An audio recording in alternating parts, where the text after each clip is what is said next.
So very good morning guys, कैसे हैं सब लोग। चलिए, हमने लास्ट टाइम बॉन्ड ऑर्डर के बारे में पढ़ा था। सब चीज़ आपको रिवाइज करनी चाहिए, इनऑर्गेनिक का सेक्शन है। तो आज हम बॉन्ड से ही रिलेटेड बाकी के पैरामीटर्स के बारे में बात कर लेते हैं उसके, जैसे कि बॉन्ड से रिलेटेड अपने ड्रैगोज रूल के ऊपर क्वेश्चन बन जाते हैं, बॉन्ड लेंथ के ऊपर क्वेश्चन बन जाते हैं एंड बॉन्ड एनर्जी के ऊपर क्वेश्चन बन जाते हैं।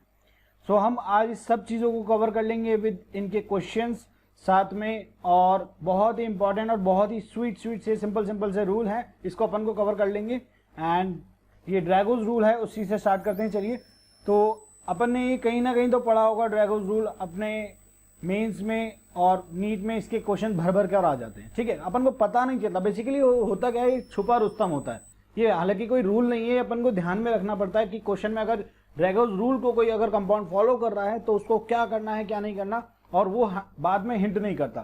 ठीक है, तो आज अपन स्टार्ट कर देते हैं इसको, और कोशिश करेंगे कि जब जब ये ड्रैगोज रूल का कोई भी कंपाउंड जो उसको फॉलो कर रहा है वो अपन को दिखे तो अपन उसको देखते ही सबसे पहले सर्कल आउट कर दें। ठीक है, चलिए आगे देखते हैं ड्रैगोज रूल होता क्या है और बेसिकली ये किन किन कंपाउंड पे लगता है। ड्रैगोज रूल जो है वो बेसिकली आपकी कुछ 4 शर्तों पर लगता है। चलिए अपन उसको पढ़ लेते हैं। सबसे पहली शर्त जो होती है वो बोलता है कि सेंट्रल एटम जो होता है वो आपका ग्रुप नंबर 15, 16 या 17 का ही होना चाहिए। ठीक है, पहला पॉइंट, सेंट्रल एटम जो है वो आपका ग्रुप नंबर 15, 16 या 17 का ही होना चाहिए। ठीक है, अगर इसके अलावा कोई होता है तो वहां ड्रैगोज रूल नहीं लगेगा। ठीक है, अब ग्रुप नंबर 15, 16, 17 मतलब कि nitrogen, oxygen and halogen family का होना चाहिए। ठीक है, सेकेंड पॉइंट अगर अपन देखें कि सेंट्रल एटम जो है वो मिनिमम 3rd पीरियड या उससे ज्यादा का होना चाहिए। ठीक है, अगर आपका ग्रुप नंबर 15, 16 या 17 का ही कोई सेंट्रल एटम होता है और वो अगर 2nd पीरियड से आता है तो उसके अंदर कोई ड्रैगोज रूल नहीं लगेगा, मतलब कि 3rd पीरियड एंड ऑनवर्ड लगता है ड्रैगोज रूल। ठीक है, थर्ड पॉइंट अगर अपन देखें, सेंट्रल एटम जो है उसके पास कंडीशन ये है कि लोन पेयर होना ही चाहिए। ठीक है, अगर सपोज करो वो 15वें ग्रुप का भी है, ठीक है, वो 3rd पीरियड के ऑनवर्ड भी है और उसके ऊपर कोई लोन पेयर नहीं है तो उसके ऊपर कोई ड्रैगोज रूल नहीं लगेगा। ठीक है, फोर्थ पॉइंट अगर अपन देखें, जो भी उसका सराउंडिंग एटम होता है उसकी इलेक्ट्रोनेगेटिविटी जो है वो इक्वल टू या फिर लेस देन 2.5 होनी चाहिए, मतलब 2.5 से बराबर या उससे कम होना चाहिए जो भी उसको सराउंड करके बैठा हुआ है। ठीक है, तो चलिए स्टार्ट करते हैं ड्रैगोज रूल को। वापस एक बार चारों पॉइंट अगर अपन कवर करना चाहें तो दोबारा देख लेते हैं क्या होता है। सेंट्रल एटम जो होता है ग्रुप नंबर 15, 16, 17 का होना चाहिए। सेंट्रल एटम जो है वो 3rd पीरियड एंड ऑनवर्ड होना चाहिए। सेंट्रल एटम है उसके पास लोन पेयर होने ही चाहिए। एंड फोर्थ पॉइंट जो है electronegativity of the surrounding atom, जिस भी एटम ने उसको घेरा हुआ है उसके इलेक्ट्रोनेगेटिविटी जो है वो 2.5 से कम होनी चाहिए। चलिए स्टार्ट करते हैं ड्रैगोज रूल के बारे में। अब यहाँ पे ड्रैगोज रूल लगता है नहीं लगता, चलो चेकआउट करते हैं। यहाँ चेक करते हैं, नाइट्रोजन फैमिली ये आपको पता है ये ग्रुप नंबर 15 है एंड ऑक्सीजन फैमिली ये ग्रुप नंबर 16 है। तो बेसिकली यहाँ पर अपन चेक करेंगे पहली कंडीशन कि 15, 16, 17 का होना चाहिए। यस, पहली कंडीशन सेटिस्फाइड। सेकेंड कंडीशन देखेंगे कि वो 3rd पीरियड ऑनवर्ड होना चाहिए। नाइट्रोजन जो होता है आपका 2nd पीरियड का होता है, ये 3rd पीरियड, ये 4th पीरियड एंड ये 5th पीरियड। ठीक है, रिस्पेक्टिवली, तो 2nd पीरियड में तो नहीं लगता। सिमिलरली ऑक्सीजन जो होता है वो भी 2nd पीरियड का होता है, इनमें नहीं लगता। तो बेसिकली आपको मैंने पहले ही एक बॉक्स में बनवा के रखा हुआ है कि ये जो है इन ही पे लगेगा ड्रैगोज रूल। ठीक है, अपन ने पहला पॉइंट देख लिया कि 15, 16, 17 ग्रुप के अंदर है क्या, यस है। उसके बाद 3rd पीरियड ऑनवर्ड है क्या, यस 3rd पीरियड ऑनवर्ड है। थर्ड चीज अपन देखेंगे क्या इसके पास लोन पेयर है क्या। फॉस्फोरस ने 3 बॉन्ड बनाए हुए हैं तो इसके पास एक लोन पेयर होगा। ठीक है, bond pair plus lone pair equals to 4, ये चीज मैंने आपको पहले भी बताई हुई है। ठीक है, तो फॉस्फोरस ने अगर 3 बॉन्ड बनाया है तो उसके पास लोन पेयर होगा, यस। सिमिलरली इसने भी 3 बॉन्ड बनाया है तो इसके पास भी लोन पेयर है, इसके पास भी लोन पेयर है। तो यहाँ पर अपन देखेंगे सल्फर ने 2 बॉन्ड बनाए तो इसके पास अभी 2 लोन पेयर होंगे। सिमिलरली इसके पास भी लोन पेयर होंगे, इसके पास भी लोन पेयर होंगे।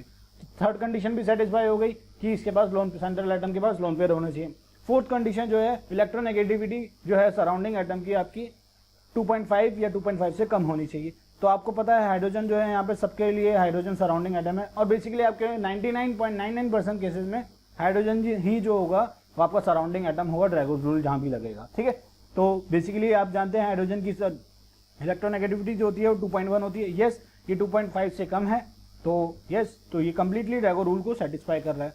तो आप यहाँ देख पा रहे हो कि ये जो 4 हैं वो सारे के सारे ये जो 3 हैं तो सारे के सारे ड्रैगो रूल को सेटिस्फाई कर रहे हैं। तो आपको ये तो पता चल गया कि अब ड्रैगो रूल को लगाना कैसे है, ठीक है। अब यहाँ पे आप देख रहे होंगे कि बॉन्ड एंगल जो है एक में 90 डिग्री लिख रहा है, एक में 91 डिग्री लिख रहा है, एक में 92 डिग्री लिख रहा है, ठीक है। तो बेसिकली ये तो आपका एक्सपेरिमेंटल डेटा है, हम आपको बताते हैं होता क्या है। यहाँ पे आप देखेंगे ड्रैगो रूल के अंदर एक पॉइंट आपको और याद रख लेना है कि ड्रैगो रूल जिस भी कंपाउंड पे लग रहा है उसका बॉन्ड एंगल जो होगा वो लगभग अप्रोक्सीमेटली 90 डिग्री के बराबर होगा। आप चेक कर पाए कि यहाँ पे इन तीनों पे ड्रैगो रूल लग रहा है, तो यहाँ पे इसका 92 है, 91 है, 90 है, मतलब कि 90 डिग्री के आसपास है। सिमिलरली इसका भी 90 डिग्री के आसपास है। अब यहाँ बोलते हैं अपन यहाँ पे देख रहे हैं कि एग्जाम्पल ऑफ ड्रैगो रूल, अपन ने इनको फिल्टर आउट करके ये निकाल लिया है एग्जाम्पल्स, ठीक है। अब यहाँ देख पा रहे हैं कि आप ये चेक कर रहे हो, इसको चेक कर लेते हैं अपन। क्लोरीन जो है वो आपका हेलोजन फैमिली से, मतलब कि ग्रुप नंबर 7D से, यस ड्रैगो रूल का कंडीशन सेटिस्फाई। वो थर्ड पीरियड ऑनवर्ड होना चाहिए, यस थर्ड पीरियड का है। उसके बाद देखेंगे क्लोरीन ने एक बॉन्ड बनाया तो दैट मीन्स इसके पास 3 लोन पेयर होंगे, तो ये भी 3 लोन पेयर है, यस सेटिस्फाइड, तीसरी कंडीशन भी। और हाइड्रोजन है दैट मीन्स इलेक्ट्रोनेगेटिविटी 2.5 से कम है, तो यस चारों कंडीशन सेटिस्फाई। तो ये तीनों के तीनों एग्जाम्पल जो भी लिए हुए हैं अपन ने सारे के सारे ड्रैगो रूल को सेटिस्फाई कर रहे हैं। अब यहाँ पे आप देख पा रहे होंगे बॉन्ड एंगल अभी भी आप चेक करो तो यहाँ पे 90 डिग्री के अराउंड ही है इन सबका बॉन्ड एंगल, ठीक है। तो ये कैसे पता चल रहा है, हम कैसे मान लें कि 90 डिग्री के करीब है। चलिए इसको अपन मैं आपको बहुत अच्छे से समझाता हूँ। यहाँ पे देखिए वाई बॉन्ड एंगल जो है 90 डिग्री के आसपास ही है। तो इसमें अपन जो भी है, सबसे पहली चीज अपन के जो ऑर्बिटल्स कंबाइन होते हैं, ये अपन देखेंगे हाइब्रिडाइजेशन अपन जब करते हैं तो sp3 sp2 तरह के आपको ऑर्बिटल्स दिखते हैं। बट यहाँ पे अगर अपन देखें तो ग्रुप नंबर 15 16 17 अगर मैं बनाऊं तो उसके अंदर जो ऑर्बिटल्स होते हैं, जैसे कि सपोज करो मैंने फास्फोरस का बनाया, फास्फोरस की फैमिली का बनाया, तो यहाँ पे आप देखें फास्फोरस का बनाया तो अपने 1s2 2s2 2p6 3s2 3p3 बनेगा। तो इलेक्ट्रॉन्स जो होंगे वो इस तरह से भरे जाएंगे। तो इसके अंदर आपके ड्रैगो रूल में जो भी कंपाउंड पार्टिसिपेट करते हैं उनका जो और प्योर ऑर्बिटल होते हैं वही पार्टिसिपेट करता है बॉन्डिंग में। मतलब कि आप अगर देखेंगे तो यहाँ पर इन्हीं के ऑर्बिटल से बॉन्डिंग हो जाएगी, ठीक है। इसी के पास एम्प्टी या बोल सकते हैं अपन हाफ फिल्ड ऑर्बिटल है, इन्हीं के साथ बॉन्डिंग हो जाएगी ताकि आगे का हाइब्रिडाइज ऑर्बिटल काम या पार्टिसिपेट ना करे। इनका प्योर ऑर्बिटल कम जो होगा वो पार्टिसिपेट करेगा। अब प्योर ऑर्बिटल आपको पता है कि अगर मैं आपको पी का बना के देखूं तो आप बना सकते हैं पी का ऑर्बिटल, ये होता है px, ये होता है py और ये होता है pz। तो आप देखेंगे यहाँ पे तीनों की तीनों जो हैं वो 90 डिग्री के बराबर ही हैं, ठीक है, अप्रोक्सीमेटली 90 डिग्री ही होते हैं। आपको पता है px जो होता है वो इस तरह का होता है, py होता है वो इस तरह का होता है एंड pz जो होता है वो इस तरह से होता है, ठीक है। तो बेसिकली पार्टिसिपेट जो भी ऑर्बिटल कर रहे हैं वो प्योर ऑर्बिटल करते हैं बिकॉज इनको जरूरत नहीं पड़ती। सिमिलरली इसीलिए मीन्स बॉन्ड एंगल जो होता है 90 डिग्री के बराबर होता है, ठीक है। तो आपको ये पॉइंट अच्छे से समझ आ गया होगा आई थिंक, और नहीं आया तो you can easily learn that thing. देखो अगर चीज समझ आती है तो बहुत अच्छा है, नहीं आती है तो इंपॉर्टेंट है तो अपन को याद करना पड़ेगा, ठीक है।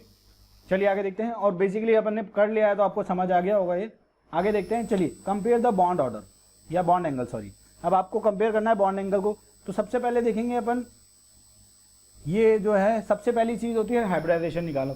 अपन हाइब्रिडाइजेशन निकालेंगे तो इसका sp3 होता है, अपन को पता है, देखने से पता चल रहा है। वैलेंस शेल वैलेंस इलेक्ट्रॉन इसके ये आपको हाइब्रिडाइजेशन आता होगा निकालना, मैंने आपको बहुत बार बता चुका, ठीक है। ये भी sp3 आ रहा है, ये भी sp3 आ रहा है। अब जैसे मैं इस पे गया हाइब्रिडाइजेशन चेक करने तो मुझे कहीं ना कहीं गड़बड़ दिखी। मैंने देखा कि ये बंदा जो है फास्फोरस जो है वो 15 ग्रुप का है, साथ में ये जो है थर्ड पीरियड का है, साथ में इसके पास लोन पेयर भी हैं, साथ में हाइड्रोजन जो है सराउंडिंग एटम उसकी इलेक्ट्रोनेगेटिविटी 2.1 से। भैया ये तो कहीं ना कहीं ड्रैगो रूल फॉलो कर रहा है। अब ड्रैगो रूल अगर ये फॉलो कर रहा है तो इसके पास सीधे सीधा पता चल रहा है 90 डिग्री का एंगल है, ठीक है। जहां पे भी ड्रैगो रूल फॉलो होता है उसका लगभग 90 डिग्री का होता है, ठीक है। आपको पता है 90 डिग्री का, और ये सबसे मिनिमम एंगल होता है। इसके आगे वाले एंगल जो भी होंगे सारे बड़े होने वाले, ठीक है। तो आप सबसे पहले ही बोल देंगे ये तो सबसे कम होने वाला है, इसका जो बॉन्ड एंगल है वो सबसे कम होने वाला है। अब यहाँ पे अगर मैं बोलूँ यहाँ पे फास्फोरस जो है ये भी 15 ग्रुप का है, और अगर मैं बोलूँ कि फास्फोरस जो है वो भी थर्ड पीरियड से, उसके बाद देखूँ फास्फोरस है इसके पास लोन पेयर भी है, ठीक है। 3 कंडीशन तो सेटिस्फाई होगी। अब चौथी कंडीशन देखने के लिए अपन देखेंगे इलेक्ट्रोनेगेटिविटी जो है वो 2.5 से कम होना चाहिए। अब ये फ्लोरीन है, फ्लोरीन की इलेक्ट्रोनेगेटिविटी आपको पता है 4 होती है, तो ये फोर्थ कंडीशन सेटिस्फाई नहीं हुई तो मतलब ये ड्रैगो रूल को तो फॉलो नहीं कर रहा। तो बेसिकली ड्रैगो रूल को फॉलो करने वाला कंपाउंड को आपको सबसे पहले फिल्टर आउट करना है। देखिए दिमाग वहां पे लगाना पड़ेगा कि ड्रैगो रूल है या नहीं है। आप कंफ्यूज या भूल ना जाएं इस टॉपिक को, तो आपको कहीं ना कहीं इसको एक बार रिवीजन करके जाना पड़ेगा कि ड्रैगो रूल नाम का भी कोई टॉपिक है। 4 कंडीशन होती है, बस 4 कंडीशन देखो, अगर सेटिस्फाई हो रही है तो सबसे कम बॉन्ड एंगल उसका होने वाला है। ठीक है, अब यहाँ पे देखते हैं अपन, ये सारे के सारे जो है आपको पता है sp3 हाइब्रिड, मतलब इनका एंगल जो है 109 डिग्री 0.28 मिनट के अराउंड होने वाला है। अब बाकी की कंडीशन आपको पता है कि हम कैसे बॉन्ड एंगल निकालेंगे, किसके अंदर क्या है किसके अंदर क्या है। ठीक है, चलिए आगे देखते हैं। अब ये ड्रैगो रूल का जो टॉपिक है इतना ऐसा ही टॉपिक है, बहुत से टीचर्स जो होते हैं इसको बहुत लंबा या फिर कुछ होते हैं जो स्किप करवा देते हैं। तो बेसिकली अपन ने ज़्यादा बड़ा तो नहीं करा, और आप इसके क्वेश्चन लगा के देखें तो आपको इजीली लग जाएगा। मतलब आपको सिंपली ड्रैगो रूल जो भी कंपाउंड फॉलो कर रहा है उसको फिल्टर आउट करो, बाकी का सब ऑर्डर आपको जमाना आ चुका है, मैंने क्वेश्चंस बहुत बार करा चुका हूँ। ठीक है, अब अपन स्टार्ट करते हैं बॉन्ड लेंथ के बारे में, उसको कैसे छोड़ सकते हैं चलिए देखते हैं। बॉन्ड लेंथ होता क्या है, बॉन्ड लेंथ को कैसे कंपेयर करा जाता है। ठीक है, बॉन्ड लेंथ को कंपेयर करने के लिए सबसे इंपॉर्टेंट और सबसे क्रूशियल 4 पॉइंट्स, और चारों को अगर आप स्टेप वाइज फॉलो करोगे तो ज्यादा अच्छा रहेगा। ठीक है, वेयर इज द मार्कर, ये रहा, इसको चलिए अपन येलो कलर लेते हैं। बॉन्ड लेंथ जो होता है is inversely proportional to electronegativity. ठीक है, डिफरेंस ऑफ इलेक्ट्रोनेगेटिविटी। चलिए मैंने आपको एक चीज बताई थी कि स्टार्टिंग में आयनिक कैरेक्टर जो होता है is directly proportional to the electronegativity difference. मतलब कि जितना ज्यादा इलेक्ट्रोनेगेटिविटी डिफरेंस होगा उतने ज्यादा पोल्स जनरेट होंगे, जितने ज्यादा पोल्स जनरेट होंगे उतना ज्यादा कैटायन एनायन का अट्रैक्शन होगा। ये चीज अपन ने पढ़ी थी। फॉर एग्जांपल अगर मैं बात करूं NaCl की, Na+ और Cl-, ये कैसे होगा भैया, इसका Cl- का जो होता है इलेक्ट्रोनेगेटिविटी कितना होता है आपको पता है, ऑलमोस्ट 3 या 3.5 के बराबर, 3.5 के बराबर होता है। ठीक है, और अगर सोडियम की बात करें तो इसका इलेक्ट्रोनेगेटिविटी होता है 0.8 के बराबर। इनका इलेक्ट्रोनेगेटिव डिफरेंस आपको देखने को पता चल रहा है बहुत ज्यादा आने वाला है। तो जितना ज्यादा इलेक्ट्रोनेगेटिविटी डिफरेंस उतना ज्यादा आयनिक कैरेक्टर, जितना ज्यादा आयनिक कैरेक्टर उतना ज्यादा बॉन्ड को तोड़ना मुश्किल। ऑब्वियसली आपको पता है कि आयनिक बॉन्ड जो होता है वो बहुत ज्यादा स्ट्रांग होता है as compare to covalent bond से। तो जितना ज्यादा बॉन्ड लेंथ होगी उसको तोड़ पाना उतना ज्यादा आसान होगा। तो कुल मिला के ये आपको कंपेयर करा जा रहा है, जितना ज्यादा इलेक्ट्रोनेगेटिविटी का डिफरेंस होगा, ठीक है, उतनी कम बॉन्ड लेंथ होगी और उतना ज्यादा आयनिक कैरेक्टर होगा। अब ये अपन कोवेलेंट के बारे में पढ़ते हैं तो आपको पता है कि जितना कम इलेक्ट्रोनेगेटिविटी होगी तो उतना कम पास में आएगा, जितना कम पास में आएगा तो उनकी बॉन्ड लेंथ जो होगी वो उतनी ही ज्यादा होने वाली है। ठीक है, चलिए सेकंड पॉइंट को देखते हैं अपन। सेकंड पॉइंट क्या बोल रहा है कि इलेक्ट्रोनेगेटिविटी जो होती है, सॉरी बॉन्ड लेंथ जो होती है is inversely proportional to bond order. ये चीज आपको मैंने बहुत टाइम से पढ़ाता हुआ रहा हूँ, मैंने एमओटी में भी पढ़ा है, मैंने वीबीटी में पढ़ा है। क्यों होता है ये चीज आपको अब तो समझ आ गया होगा। ठीक है, जितना ज्यादा बॉन्ड ऑर्डर होगा, मतलब जितना ज्यादा डबल बॉन्ड कैरेक्टरिस्टिक होगी, ट्रिपल बॉन्ड होगा, उतना ज्यादा पास आता जाएगा। ठीक है, अब जैसे 2 बॉन्ड ऑर्डर है तो उसको 2 लोग पास कर रहे हैं तो बॉन्ड लेंथ कम होती जाएगी। ठीक है, जितना ज्यादा बॉन्ड ऑर्डर उतना कम बॉन्ड लेंथ। ठीक है, इनवर्सली प्रोपोर्शनल। अब रेजोनेंस के ये भी उल्टा, मतलब रेजोनेंस के भी इनवर्सली प्रोपोर्शनल होता है। अब वो कैसे, अब रेजोनेंस आपको पता है रेजोनेंस से डबल बॉन्ड कैरेक्टरिस्टिक बढ़ती है। रेजोनेंस से अगर डबल बॉन्ड कैरेक्टरिस्टिक बढ़ती है तो डबल बॉन्ड मतलब 2 इंसान उसको खींच रहे हैं तो बॉन्ड लेंथ कम होती जाएगी। ठीक है, सिमिलरली बैक बॉन्डिंग जो होता है, बैक बॉन्डिंग के हिसाब से भी, बैक बॉन्डिंग में भी क्या होता है आपको पता है कि डबल बॉन्ड कैरेक्टरिस्टिक बढ़ जाती है। जैसे अपने लास्ट में BF3 के अंदर पढ़ा था, फ्लोरीन जो है अपने लोन पे उतार देता है तो बोरोन और फ्लोरीन के बीच में डबल बॉन्ड कैरेक्टरिस्टिक आ जाती है, जिसकी वजह से वो एक दूसरे को पास में खींचते हैं। ठीक है, तो डबल बॉन्ड कैरेक्टरिस्टिक बढ़ रही है, दैट मीन्स आपका बॉन्ड लेंथ कम हो रही है, क्योंकि वो 2 लोग खींचना शुरू हो चुके हैं अब उसको। ठीक है, तो अब इसके ऊपर कुछ क्वेश्चन देख लेते हैं। अब compare the bond length of, सबसे पहले ये बोल रहा है कि कंपेयर करो इसकी बॉन्ड लेंथ को। सबसे पहले देखेंगे इसके एक ही है, इनके बीच में एक ही बॉन्ड है तो बॉन्ड ऑर्डर 1 है, इसका 2 है, इसका 3 है। तो ऑब्वियसली आप देख सकते हैं इसका बॉन्ड ऑर्डर 1 है, 2 है, 3 है। इसको 1 खींचने वाला, इसको 2 खींचने वाला, इसको 3 खींचने वाले, तो ऑर्डर ये हो जाएगा आपको। ठीक है, सिमिलरली अगर बोले कि बॉन्ड, अपन ये पॉइंट तो कवर कर लिया इलेक्ट्रोनेगेटिविटी डिफरेंस के बारे में, सॉरी इन दोनों के बीच में सबकी इलेक्ट्रोनेगेटिविटी तो सेम है। अब चेक करेंगे अपन सेकंड पॉइंट कि सेकंड क्वेश्चन जो है carbon carbon, carbon nitrogen, carbon oxygen के अंदर कंपेयर करो बॉन्ड लेंथ को।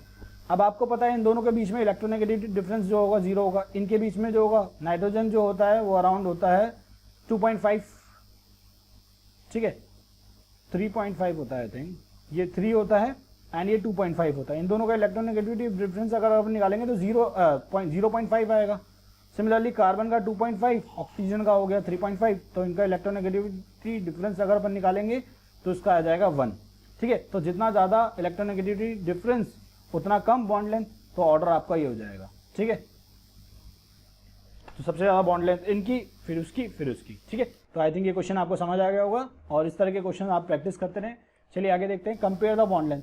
अब यहाँ पे जब भी इस तरह का कंपाउंड दिख जाए आपको, तो यहाँ पे आप इलेक्ट्रोनेगेटिविटी डिफरेंस ना लगाएं तो ज़्यादा अच्छा है, बिकॉज आपको पता है इलेक्ट्रोनेगेटिविटी तभी लगेगी जब 2 एटम्स होंगे। ठीक है, अब यहाँ तो 4 एटम्स दिखे हुए हैं, ऑक्सीजन के 3 एटम है, तो आपको यहाँ करना क्या है, ये रेडिकल है, तो आपको यहाँ पे देखना है कि कैसे हम पता लगाएंगे कि कैसे। तो आप सीधा सीधा इसका बॉन्ड ऑर्डर निकाल लीजिए। बॉन्ड ऑर्डर के इन्वर्सली प्रोपोर्शनल होते हैं। बॉन्ड ऑर्डर कैसे निकालेंगे, सल्फर है, double bond O, double bond O, double bond O। ठीक है, बेसिकली मैं बनाता नहीं तब भी आपको बता सकता था, यहाँ पे डबल बॉन्ड है तीनों जगह, तो उसका बॉन्ड ऑर्डर 2 हो जाएगा। ठीक है, इसका अगर मैं निकालूं तो बॉन्ड ऑर्डर निकालने का आपको फॉर्मूला पता है, valency of the surrounding atom अब plus charge on the surrounding atom, charge on the atom compound -2 upon surrounding atom कितने हैं। ठीक है, तो 0.2 1.0 ये बन जाएगा 0.5, तो अप्रॉक्सीमेटली इसका बॉन्ड ऑर्डर आएगा 1.5। सिमिलरली आप इसका निकालेंगे तो इसका 2 सराउंडिंग एटम की वैलेंसी प्लस चार्ज कितना है -2 अपॉन 3, तो इसका लगभग 1.33 आएगा। ठीक है, तो ये बॉन्ड ऑर्डर इसका हो जाएगा। तो बॉन्ड ऑर्डर आप जानते हैं, जितना ज़्यादा बॉन्ड ऑर्डर उतना कम बॉन्ड लेंथ। ठीक है, ये चीज़ आपने यहाँ पे देखी होगी, जितना ज़्यादा बॉन्ड ऑर्डर उतना कम बॉन्ड लेंथ, तो ऑर्डर हो जाएगा आपका ये। ठीक है, बॉन्ड लेंथ का सबसे ज़्यादा इसकी होगी, फिर इसकी होगी, फिर इसकी होगी। ठीक है, तो आई थिंक आपको क्वेश्चन समझ आ गया होगा। प्रैक्टिस ही करनी है क्वेश्चन की और कुछ नहीं। चलिए आगे देखते हैं। अब एक इम्पॉर्टेंट पॉइंट जो कहीं ना कहीं अपन लैग कर जाते हैं और यही आ जाता है, और ये अगर आ गया तो आप कहाँ से डील करेंगे, चलिए इसको देखते हैं। ये बोलता है इफ सेकेंड पीरियड के एलिमेंट हैविंग लोन पेयर, अगर वो आ जाते हैं तो उनके बीच में रिपल्जन होगा, जिसकी वजह से बॉन्ड लेंथ इंक्रीज हो जाएगी। ठीक है, ये पॉइंट बेसिकली बहुत ही सिंपल सा पॉइंट है, बच्चों को पता नहीं शायद लगता है कि इंपॉर्टेंट है, तो इसको हमारे को अलग से पढ़ाना पड़ता है।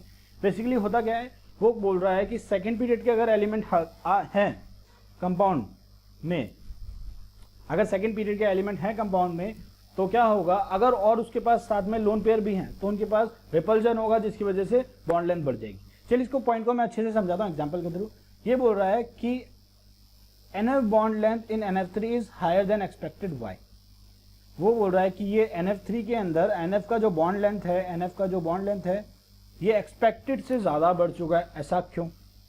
ऐसा इसलिए होता है, देखिए नाइट्रोजन के पास ये सेकंड पीरियड का नाइट्रोजन, फ्लोरीन भी सेकंड पीरियड का, नाइट्रोजन का जो के पास लोन पेयर है, सिमिलरली इसके पास भी लोन पेयर है, तो इनके बीच में लोन पेयर रिपल्जन होगा और ये निकल जाएंगे। अब आप बोलोगे सर ऐसे तो बहुत सारे के बीच में लोन पेयर रिपल्जन होगा। यस, हो सकता है, बट अगर अपन बात करें second period, as we go down the group size increases, but second period की साइज होगी लगभग छोटी ही होगी यार, इतना बड़ा तो नहीं होगा।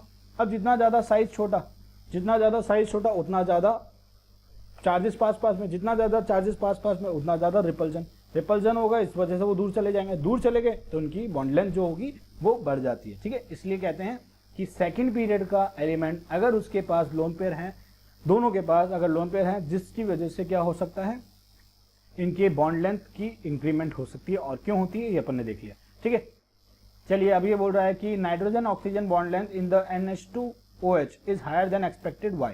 NH2OH के अंदर नाइट्रोजन और ऑक्सीजन का जो बॉन्ड लेंथ है, बेसिकली मैंने यहाँ पे लोन पेयर नहीं लगाया, चलिए उसके अंदर जो उसका बॉन्ड लेंथ है वो बढ़ जाता है। क्यों बढ़ा आता है, तो आप देख सकते हैं ऑक्सीजन सेकंड पीरियड का, नाइट्रोजन सेकंड पीरियड का, दोनों के बीच में दोनों के पास लोन पेयर है, तो लोन पेयर रिपल्जन की वजह से, अब देखिए एक तरह के दोनों, अगर एक घर में 2 तरह के लोग हैं तो इजीली रह सकते हैं, बट दोनों का नेचर सेम है कि बोलेगा मैं टीवी देखूंगा तो लड़ाई हो सकती है, जिसकी वजह से उनकी बॉन्ड लेंथ, उनकी दूरियां जो होगी वो बढ़ जाएगी। ठीक है, इसीलिए जो अपनी मॉम होती है या फिर अपने मम्मी पापा जो होते हैं अपन को बोल देते हैं तू उस रूम में बैठ, टीवी नहीं देखनी किसी को। ठीक है, तो इन दोनों की बॉन्ड लेंथ जो होगी वो बढ़ जाएगी, बिकॉज दोनों का सेम चार्जेस है, या फिर अपन बोल सकते हैं नेगेटिव चार्ज, या फिर अपन बोल सकते हैं लोन पेयर रिपल्जन की वजह से ये दोनों एक दूसरे से दूर हो जाएंगे। ठीक है, यहाँ लिखा हुआ है सारी बात, second period element with the lone pair are bonded. ठीक है, so due to the repulsion bond length increases. ठीक है, due to the repulsion bond length increases. ठीक है, चलिए आगे देखते हैं। अब ये बोल रहा है compare the O bond length in H2O2 and F2O2। ये क्वेश्चन आपको खुद क्यों, मैं आपको बोलता हूँ कि होमवर्क में आप करिए और आपको यहीं पॉज कर देना है। मैं पढ़ाऊंगा जरूर इस क्वेश्चन को, बट आपको यहीं पॉज करके खुद से अभी करके देखना है। कि बोल रहा है कि ऑक्सीजन का जो बॉन्ड लेंथ है इनको कंपेयर करिए H2O2 में और F2O2 में। ठीक है, दोनों का जो स्ट्रक्चर होता है ओपन बुक्स टाइप का स्ट्रक्चर होता है, बेसिकली ये आपका ट्रांस टाइप का स्ट्रक्चर होता है। आप यहाँ देखिए ये स्ट्रक्चर है, ये स्ट्रक्चर है। अब ये बोल रहा है कि दोनों में से किसकी बॉन्ड लेंथ ज़्यादा बड़ी है। ये सपोज करिए ये होगा आपका बॉन्ड लेंथ 1, ये हो गया बॉन्ड लेंथ 2। इन दोनों में से बॉन्ड लेंथ 1 बड़ी है या बॉन्ड लेंथ 2 बड़ी है, तो आपको बताना है। अब यहाँ पे सबसे पहले देखेंगे ऑक्सीजन जो है उसके साथ में जो जुड़ा है वो हाइड्रोजन है। हाइड्रोजन की electronegativity as compare to oxygen की कम होती है, तो ऑक्सीजन ज़्यादा इलेक्ट्रोनेगेटिव है तो वो इलेक्ट्रॉन्स को अपने पास खींचेगा, तो यहाँ पर चार्ज डेंसिटी जो होगी वो बढ़ जाएगी, चार्ज डेंसिटी जो होगी वो इंक्रीज हो जाएगी। सिमिलरली यहाँ पर भी इंक्रीज हो जाएगी। मैं इंक्रीज का साइन ऐसे ही लगाता हूँ, अदरवाइज तो आपको उल्टा लगेगा। ठीक है, दोनों तरफ चार्ज डेंसिटी बढ़ जाएगी because oxygen is more electronegative than hydrogen. Similar, ठीक है, तो मैं इसको खत्म कर देता हूँ। हाँ, ऑक्सीजन जो है वो ज़्यादा इलेक्ट्रोनेगेटिव है as compare to hydrogen.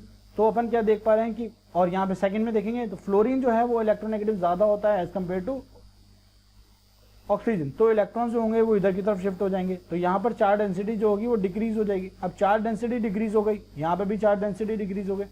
Charge density decrease second period का, तो इतना ज़्यादा चार्ज तो है नहीं, तो इनके बीच में रिपल्जन ज़्यादा नहीं होगा, रिपल्जन ज़्यादा नहीं होगा जिसकी वजह से बॉन्ड लेंथ जो होगी वो ज़्यादा नहीं बढ़ेगी। बट यहाँ पर चार्ज डेंसिटी ज़्यादा है जिसकी वजह से इनके बीच में रिपल्जन ज़्यादा होगा और बॉन्ड लेंथ ज़्यादा होगी, तो ऑर्डर हो जाएगा आपका ये। ठीक है, तो आई थिंक ये आप चीज़ समझ गए होंगे एंड आई होप ये आपको बहुत अच्छे से समझ आया होगा। चलिए आगे देखते हैं बॉन्ड एनर्जी के बारे में। बॉन्ड एनर्जी के बारे में शुरू करने से पहले मैं आपको पहले बता देता हूँ, आपको क्वेश्चंस को अगर समझना है, अगर अच्छा स्कोर करना है तो you have to practice questions a lot. जितने ज़्यादा क्वेश्चंस प्रैक्टिस करेंगे उतने ज़्यादा आपका फ़ायदा रहेगा। और देखने से पता चल रहा है कि कुछ बच्चे जो हैं इस टाइम पे नहीं पढ़ रहे। भैया देखो, लॉस किसी का नहीं है, इट्स कम्प्लीटली योर लॉस। अगर नहीं पढ़ना है तो it totally dependent upon you. आज से 4 साल बाद अपना फ्यूचर को देखोगे तो आपको पछतावा ना हो, इसलिए आपको मेहनत अभी करनी चाहिए। ठीक है, चलिए बॉन्ड एनर्जी के बारे में देख लेते हैं।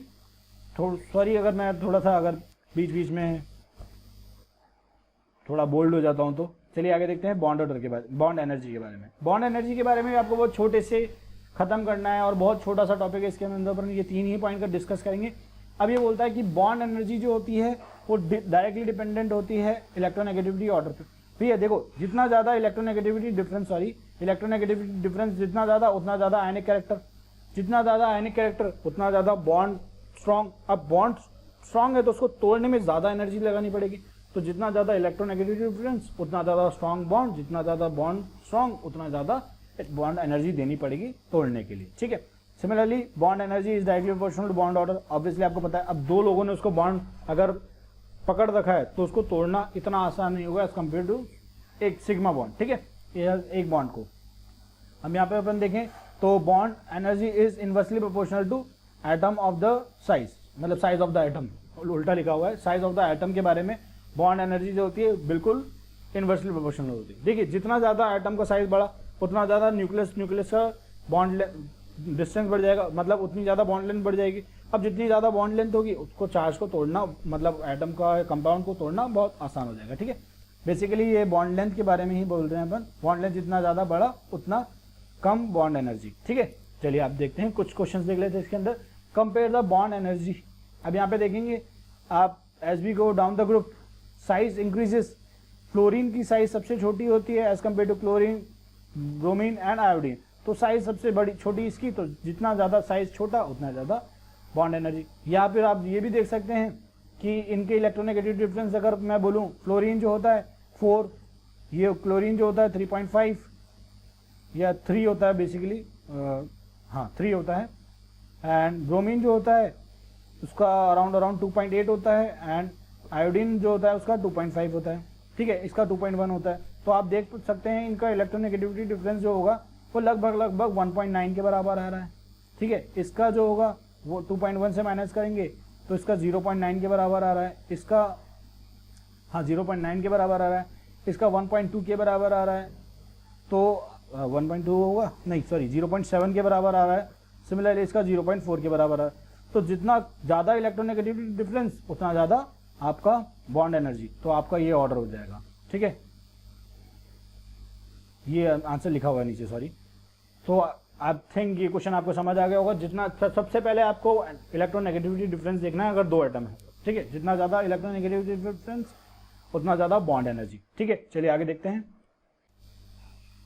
चलिए अब इस क्वेश्चन को देख लेते हैं, compare the bond energy of इन सब का। तो बेसिकली अपन देखेंगे इनका बीच में अगर नेगेटिविटी का डिफरेंस लगाएंगे तो इसका भी जीरो, इसका भी जीरो, इसका भी जीरो, इसका भी जीरो। ठीक है, बिकॉज डायटोमिक के अंदर इलेक्ट्रोनेगेटिविटी डिफरेंस नहीं होता। ठीक है, अब यहाँ पे अपन क्या सीखेंगे, इनका बॉन्ड ऑर्डर भी ऑलमोस्ट सेम आने वाला है, सिंगल सिंगल बॉन्ड है। अब यहाँ पर लगाएंगे साइज। अब साइज का देखेंगे तो आप देख सकते हैं ये सारे के सारे एक ही पीरियड के हैं, थर्ड पीरियड के। As we move from left to right, size जो होती है वो डिक्रीज होती है, आपको पता है, बिकॉज जेड इफेक्टिव जो है वो बढ़ता जाता है। ठीक है, साइज डिक्रीज हो रही है, साइज डिक्रीज हो रही है मतलब कि बॉन्ड एनर्जी जो है वो बढ़ती जा रही है, तो ऑब्वियसली अब ये हो जाएगा इसका ऑर्डर। ठीक है, तो आई थिंक ये आपको क्वेश्चन समझ आ गया होगा। एंड लास्ट क्वेश्चन जो है वो ये रह जाएगा, compare the bond energy carbon carbon, nitrogen nitrogen, oxygen oxygen, fluorine fluorine. अब आप यहाँ पर क्वेश्चन को लगाएंगे as we move from left to right, size decreases, तो ऑर्डर। ठीक है, तो बेसिकली सेकंड पीरियड का एलिमेंट, मैंने एक आपको याद हो तो मैंने एक पॉइंट बताया था, सेकंड पीरियड का एलिमेंट हैविंग लोन पेयर, तो इनके अंदर रिपल्जन होगा जिसकी वजह से साइज बढ़ जाएगी और ऑर्डर चेंज हो जाएगा। तो बेसिकली आपका आंसर जो होगा वो ये हो जाएगा, मैं पहले ही बता देता हूँ बट स्टिल आपको इसको मैं दोबारा से समझाता हूँ। अब यहाँ देखिए फ्लोरीन फ्लोरीन जो है सेकंड पीरियड के, अब दोनों के पास लोन पेयर भी है, तो लोन पेयर रिपल्जन होने की वजह से और सेकंड पीरियड होने की वजह से साइज छोटी है, लोन पेयर रिपल्जन होगा तो दूर हो जाएंगे। अब दूर हो गए तो उनकी बॉन्ड लेंथ बढ़ जाएगी, बॉन्ड लेंथ बढ़ी तो साइज बॉन्ड एनर्जी कम हो जाएगी। सिमिलरली ऑक्सीजन की size as compare to fluorine थोड़ी बड़ी है और साथ में इसके पास दो लोन पेयर हैं, तो इसके अंदर रिपल्जन तो होगा बट इसकी बॉन्ड लेंथ इतनी नहीं होगी जितनी फ्लोरीन की होगी, तो ये ऑर्डर हो जाएगा। ठीक है, तो आई थिंक ये आपको क्वेश्चन समझ आ गया होगा और आपको स्ट्राइक करनी चाहिए हर चीज को। ठीक है, तो चलिए अब बॉन्ड एनर्जी का कुछ ऑर्डर समझ लेते हैं। लास्ट प्रीवियस ईयर क्वेश्चंस के बारे में अपन ने ये देखा था, जो अभी अपन ने प्रीवियस क्वेश्चन करा था उसी में अपन ने कुछ देख लिया था कि भाई सेकंड पीरियड में अगर लोन पेयर है तो रिपल्जन हो रहा है। तो चलिए उसको बारे में और थोड़ा डीप में समझ लेते हैं। ये देखिए, ये आपके सेकंड पीरियड के हैं, ये आपके थर्ड पीरियड के हैं। ठीक है, यहाँ पे मैं लाइन लगा देता हूँ।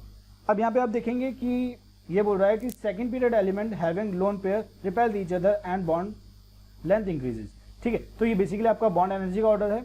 यहाँ पे आप देखेंगे कि ये जो साइज है नाइट्रोजन का वो कम होता है बिकॉज ये सेकंड पीरियड का है, सेकंड पीरियड का साइज कम होता है तो बॉन्ड एनर्जी ज़्यादा होनी चाहिए, बट इससे बॉन्ड इसकी ज़्यादा बॉन्ड एनर्जी हो रही है एज कम्पेयर टू दिस।